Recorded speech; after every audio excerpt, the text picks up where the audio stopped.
Everybody needs good neighbors with a little understanding. You can find the perfect blend. Neighbors should be there for one another. That's when good neighbors become good friends. Might as well have it all shorn off. Who are you talking to? Oh, me. I'm trying to decide what to do with my hair for the wedding. I've always worn it much the same way, but I'd like something different. I've got the kind of mop you can't do anything with. I mean, it's the most important day of my life. I don't want to look ordinary. Mum, the new wedding dress is lovely. You're going to look great. Great. I don't expect good will do. Oh, by the way, your lunchbox is in the fridge. No, that's not why I'm home. Jim decided we might as well close the workshop for the moment. There's nothing else I can do there without a proper mechanic. Oh, dear, then you're out of work. Well, he said he'd go on paying me, but for how long? Don't think he's in good financial shape at the moment. No. But what's all this? Oh, it's all to do with the wedding. I mean, even with a small one, there's a lot to do. I mean, suits for the men, matron of honour outfit for you. A what? A matron of honour outfit for you. Mum, I'm no matron. I want to be bridesmaid. Charlene, you're a married woman. That makes you matron of honour. Well, just don't tell anyone, all right? So who's going to be best man? Well, Harold wrote to his son David, but he hasn't had a reply yet. Would you put that back in the bedroom for me, love? What about his daughter overseas? Has he heard from her? No, well, we sent her an invitation, but it came back marked not known at this address. I think Harold's really upset he can't contact her. There'll hardly be anyone from his family at the wedding. Well, you said you wanted to keep it small. We don't have any choice. We can't afford anything else. Oh, I'm glad you're back. We're going to have to discuss what colour you're going to wear to the wedding. How do you feel about lilac or lavender? I'd look dreadful in lilac or lavender. You're not going to have time to make it, are you? Well, I was hoping to. It'll save a bit more money. Hey, who are the flowers for? Sally? Melanie? Nell. Nell Mangle. Yeah, well, I figure I owe her an apology for the damage Todd and Katie did to her garden. Would you be apologising if you didn't want to keep her as a customer? Look, losing customers isn't good business, Mum. Besides, I spent good money on materials for that kennel. I want the chance to finish it and get paid. I don't know what the kids did to her garden, but I can't see you winning old Mangle over with a bunch of flowers. Charlene, I don't really think he's relying on the flowers. I think he's more relying on his boyish charm. Well, should we tell him now or let him go on dreaming? Let the poor boy keep his delusions. Nell Mangle will soon put an end to them. You two always underestimate me. Who was it who probably saved the day for Mike? You got the photos there on time. Certainly did. Only hope they do the trick. And so you were terrified that he was going to run you down on the bike? Yes. I ducked down a laneway, but he came up the other way and he cut me off. And what happened then? He said he was going to beat me to a pulp.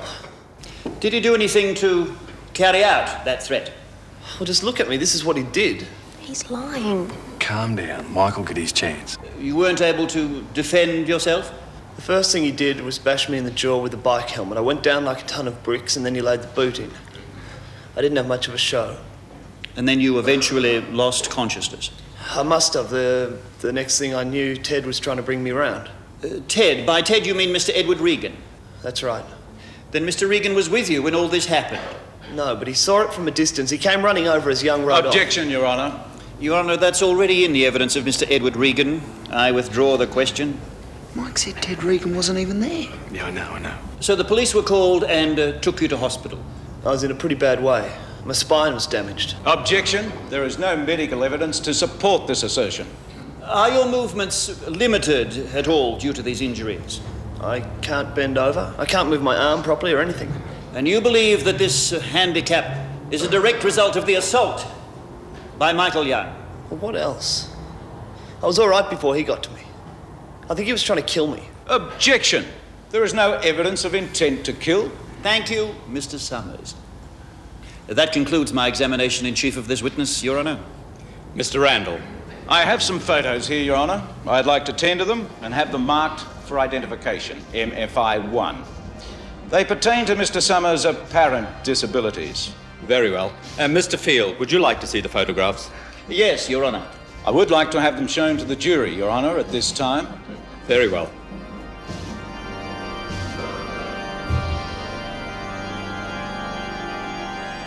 You should have seen the mess they made.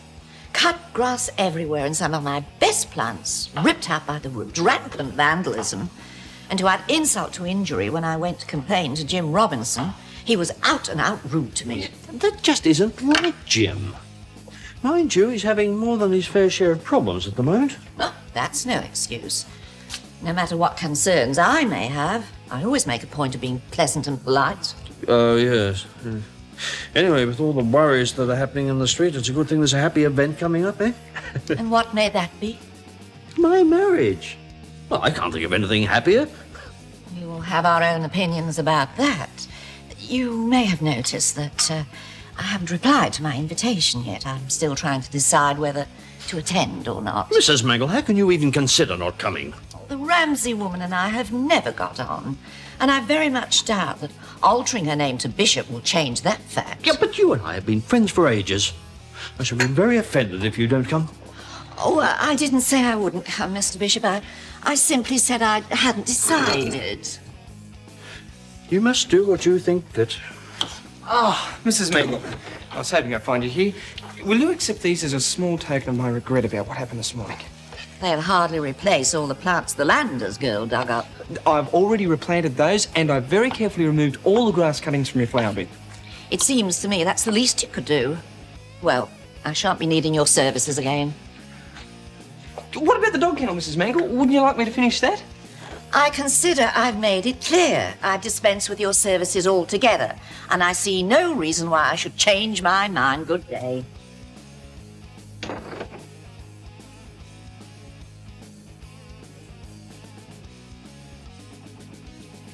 She is in a very difficult mood today. Do something with these, will you, Hal? Considering you were too far away to help your friend, you seem to have an incredible memory for detail of the alleged attack, Mr. Regan. It's not hard to see a bloke laying the boot into someone when he's down. If Young hadn't seen me coming, I reckon he would have finished Dave off. Just answer the question, Mr. Regan. The court is not interested in your opinion. Rotten little liar. Mr. Young alleges that you called on him at his home, threatened him, and then told him you'd concocted this story with Summers to blame him for Summers' injuries. Do you deny that? Yeah, I do. You are under oath, Mr. Regan. I hope you've remembered that. Yeah, sure. I have no further questions of this witness, Your Honour. You may step down, Mr. Regan. Mr. Field. That concludes the prosecution's case, Your Honour. Now Michael will get his chance.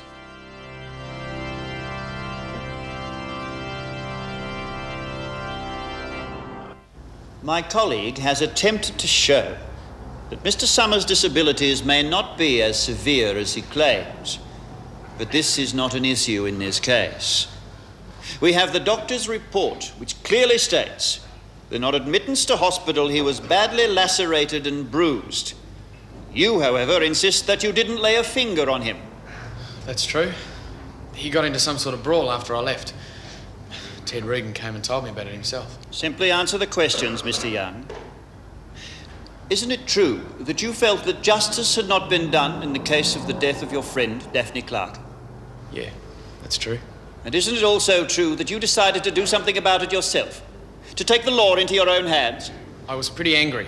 I felt that Summers and Regan shouldn't have got off so lightly. So you went looking for my client. You waited outside his house, and when he appeared, you attempted to run him down with your motorbike. Objection, Your Honour. I'll rephrase it then, Your Honour. Did you go looking for David Summers? Yes. What was your intention when you found him? I must caution you, Mr. Young. You don't have to say anything that may incriminate yourself. Do you wish to answer the question? Yeah. Then I'll repeat it. What was your intention when you found him? I wanted to make him pay for what he'd done to Daphne. So your intention was to assault him, is that correct? I remind you of the caution I gave you, Mr. Young. Is that correct? Yes, but I didn't do it. I realised it was the last thing that she would want. You went searching for David Summers, intending to assault him. He was later admitted to hospital, badly beaten. Yet you ask us to believe that you simply walked away, leaving him untouched, that somebody else inflicted his injuries. Yes, that's right. It wasn't me. You continue to insist on this despite the fact that we've already heard a witness testify that he saw you attacking my client. He's lying. He came to me and told me... I put it to you, Mr. Young, that's you who is lying. By your own admission, you went searching for David Summers to have revenge upon him. It is perfectly clear that you did exactly what you set out to do. Dad, I'm sorry. I'd like to be able to invite everyone, but I just can't. It's going to be a very small wedding. It has to be. It's all we can afford. Dad, I am sorry if they're upset. Oh, Dad, for heaven's sake, will you get off my back? All right. All right, if that's how you feel, don't come. Stubborn, bull-headed old goat. A bull-headed goat? Well, that's something I'd like to see. Well, you won't be seeing your grandfather at my wedding. He won't come because the relatives aren't invited. Oh, that's not fair. It's not your fault you can't afford it. That old bat. I ought to tip all my grass cuttings in her flower beds Just from now on. listen to you. You're just like your grandfather. If you don't get your own way, you threaten and you bluster and... Oh, I've had it up to here with Ramsay men. What did I do to her? It's not you, it's Grandad. He's just been having a go at her about only having a small wedding and not inviting everyone. It's not fair. I bet she'd love to have a really big wedding.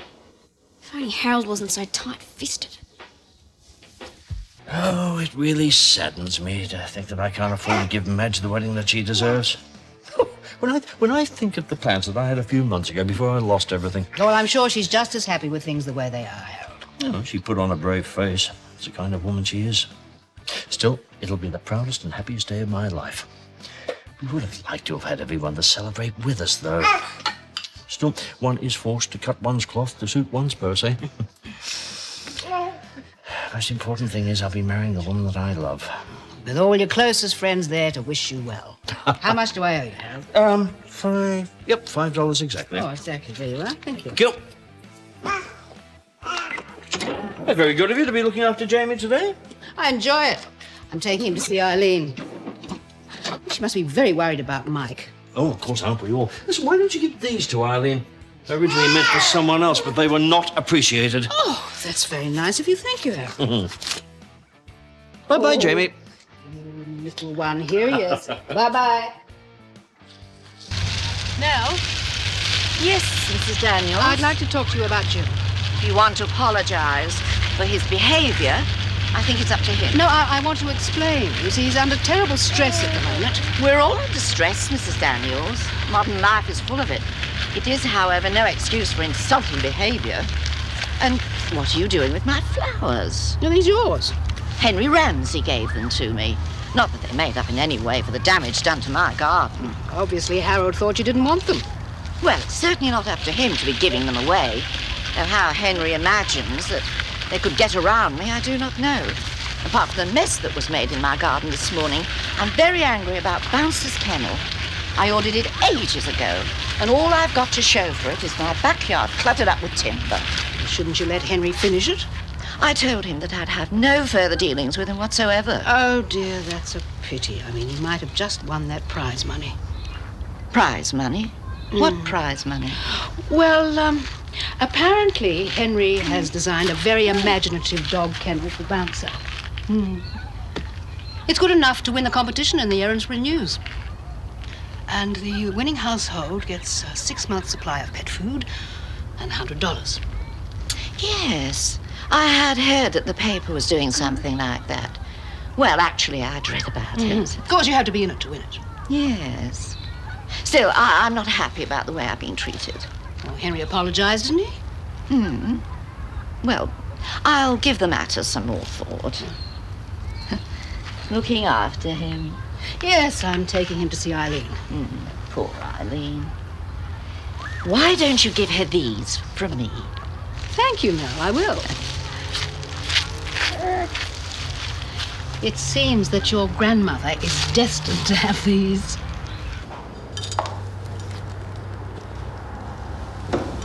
What's happened? Why aren't you in court? The jury's considering its verdict. Where's Jamie? With Helen, she came round earlier than planned. So tell me what happened. Mike did really well when they questioned him. Oh, you reckon? The prosecutor didn't even give me a chance to say anything.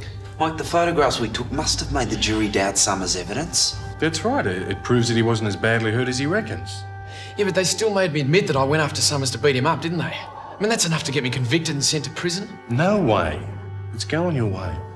Yeah, of course it is. You'll be right, man. Well, Eileen said to tell you that she'd be happy to help in any way that she can. Not that she can do much from the convalescent home, except perhaps write place cards, that sort of thing. Oh, that's kind of it, but I think I've got everything covered. Even down to special food for Dad so he can stick to his diet. But he said he wouldn't come. Ah, your grandmother will get him there. Anyway, he wouldn't want to miss his daughter's wedding, even if it is her second. Why on earth did he say he wouldn't come? Oh, because I didn't invite all of the relatives. Apparently some of them are rather put out. But surely they must realise that you have to limit these things. Well, they were all invited to the first one, and they can't understand why they're not invited to this. Your first wedding must have been a pretty big affair. Ah, it was huge. And Dad grumbled about the cost of it, you know, but I mean, he really turned it on for us. It was a wonderful day. Kind of day a girl dreams about. Big old lovely church, and then on to these magnificent reception rooms. I remember there was a long curved staircase, so I made quite an entrance. I felt like a princess. That's just what you look like in the photos. And Dad was Prince Charming. Yes, well, that didn't last for long, did it? But it was a wonderful day. I'll never forget it. And the relatives. I mean, there were relatives there I hadn't seen for years. Some I didn't even know I had. And all the cars were parked up about 2 blocks from the church. And you've never seen such presents. I don't think there's anything quite so exciting as a big wedding. Oh, well, this one's going to be different, but that's just the way things are, isn't it? No, Madge, I don't think I've ever seen those photographs. Haven't you? Oh, I've got about 2 albums of them in there. I'll show you if you won't be bored. I'd love to see them. Good.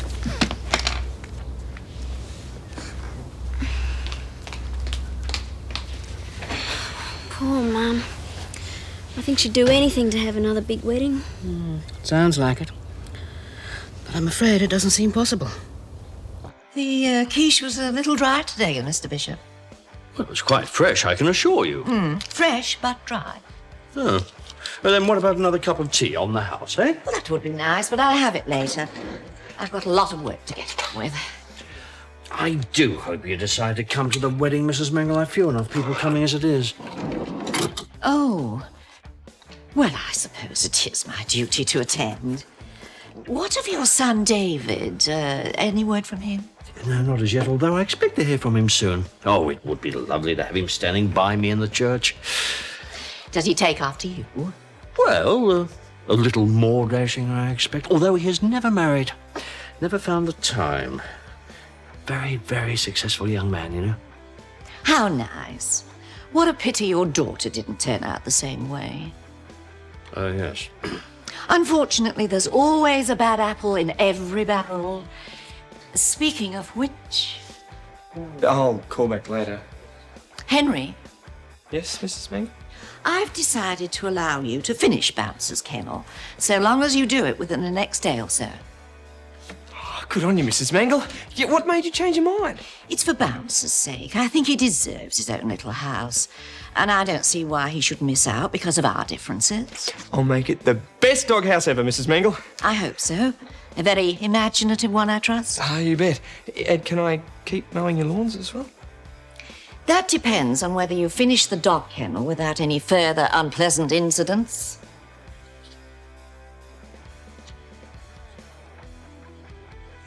Must have been the flowers, you know. Yes. I have to go. I have to get back to the coffee shop by 2. What's taking them so long? Surely they've had enough time to make a decision by now. Hey, don't worry, okay? We'll give you a call as soon as we know something. I'm sorry, Mike. I have to go. Don't worry, it'll be okay. Mike, will you stop worrying? Everything's going to be all right. Randall said it's time to go back. The jury must have reached its verdict.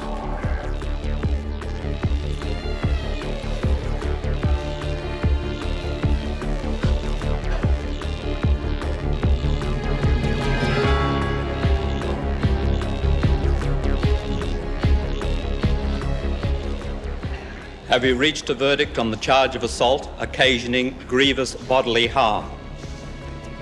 We have, Your Honour. And how do you find the accused? Guilty or not guilty? Not guilty, Your Honour. And the charge of simple assault? Guilty, Your Honour.